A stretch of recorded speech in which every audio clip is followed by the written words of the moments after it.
ஏரி நீர் உட்புகுந்ததால் தண்ணீர் சூழ காட்சியளிக்கும் திண்டிவனம் நகரத்தின் ட்ரோன் காட்சி வெளியானது. கூடுதல் விவரங்களை செய்தியாளர் ராஜகுமரன் வழங்க கேட்கலாம். ராஜகுமரன், வணக்கம்.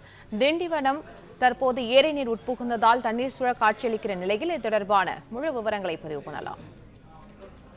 பெஞ்சல் புயல் காரணமாக திண்டிவனம் உட்பட விழுப்புரம் மாவட்டத்தினுடைய பல்வேறு பகுதிகளில் கனமழை நேற்று பிற்பகல் முதலே கொட்டி தீர்த்தது. இதன் காரணமாக திண்டிவனத்தில் கிட்டத்தட்ட 2500 ஏக்கர் பரப்பளவிலான பொதுப்பணித்துறையின் கட்டுப்பாட்டில் இருக்கக்கூடிய கிடங்கல் ஏரியின் உபரி நீர் முழுவதுமாக வெளியேறி வருகின்றது. எனவே திண்டிவனம் நகரமே தற்பொழுது தண்ணீர் சூழ காட்சி அளிக்கின்றது. குறிப்பாக இன்று காலை திண்டிவனத்தினுடைய மைய பகுதியில் இருக்கக்கூடிய பல்வேறு வீடுகளுக்கு உள்ளேயே இந்த வெள்ள நீர் உட்புகுந்திருக்கின்றது. ஒரு பெரும் சத்தத்தோடு திண்டிவனம் நகரம் முழுவதும் அங்கு இருக்கக்கூடிய கால்வாய், குடியிருப்பு பகுதிகளுக்குள் தண்ணீர் பாய்ந்து செல்லக்கூடிய காட்சிகளை பார்க்க முடிகின்றது.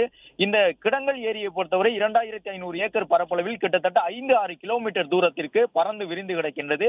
இந்த ஏரிக்கு வரக்கூடிய நீரின் அளவு அதிகரித்ததும் ஏரியின் முழு கொள்ளளவில் தண்ணீரை தேக்க முடியாததும் தற்பொழுது உபரி நீர் வெளியேறுவதற்கு ஒரு காரணம் என இங்கு இருக்கக்கூடிய மக்கள் சொல்லுகின்றார்கள். திண்டிவனம் நகரத்தினுடைய பெரும்பாலான பகுதிகளில் தற்பொழுது மழை வெள்ள நீரோடு சேர்த்து இந்த ஏரியின் நீரும் தேங்கி நிற்பதன் காரணமாக பல இடங்களில் வீடுகளை விட்டு பொதுமக்கள் வெளியில் வராமல் இருக்கின்றார்கள்.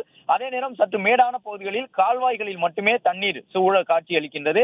எனவே திண்டிவனம் நகரத்தினுடைய மக்கள் பலரும் அந்த மேம்பாலங்களுக்கு சென்று தண்ணீர் வழிந்தோடக்கூடியதை பார்த்துக் கொண்டிருக்கின்றார்கள். காவல்துறையினர் அவர்களை அப்புறப்படுத்தி வருகின்றார்கள். வெள்ள நீர் தொடர்ந்து பாய்ந்து சென்ற வண்ணமாக இருக்கின்றது. திண்டிவனத்தை பொறுத்தவரை கடந்த 24 மணி நேரத்தில், அதாவது இன்று காலையுடன் முடிவடைந்த நேரத்தில் 37 சென்டிமீட்டர் அளவிற்கு அதி கனமழை பதிவாகி இருக்கின்றது.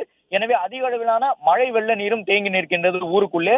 அது மட்டுமல்லாமல் கிடங்கல் ஏரியிலிருந்து பாய்ந்து வரக்கூடிய தண்ணீரும் சேர்ந்து நிற்பதன் காரணமாக திண்டிவனம் நகரம் முழுவதுமே தற்பொழுது அந்த தண்ணீர் சூழ காட்சியளிக்கின்றது. திண்டிவனத்திலிருந்து புதுச்சேரி நோக்கி செல்லக்கூடிய சாலைகளிலும் தண்ணீர் சூழவே காட்சி தருகின்றது.